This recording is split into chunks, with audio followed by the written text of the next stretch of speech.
If you're seeing a Base44 error code, the fastest way to fix it is to follow a few simple steps in order. In this video, I'll show you exactly how to reverse the last action, refresh the page properly, and check for any browser errors so you can get back on track quickly. If this tutorial helps, make sure to hit like and subscribe for more quick software fixes. Let's jump in. First, look under the last prompt and click the Revert button. This rolls back the most recent action and can often clear the issue right away if the error was caused by a recent change. Once that's done, go to your browser and press Ctrl, Shift, and R at the same time. That performs a hard refresh, which forces the browser to reload everything from scratch instead of using saved cache data. This step is important because sometimes the error is caused by an outdated or broken cached version of the page.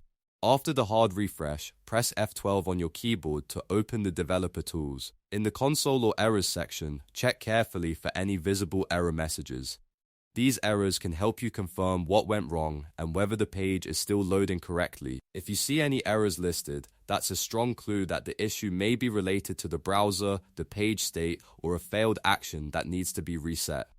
After checking the errors, test the page again and see if the Base44 issue is gone. In most cases, these 3 steps are enough to clear the problem and restore normal behavior. So just to recap, click Revert under the last prompt, do a hard refresh with Ctrl, Shift, and R, then press F12 and check for errors. That's the quickest way to fix a Base44 error code. If this video helped, please like the video and subscribe for more simple troubleshooting guides.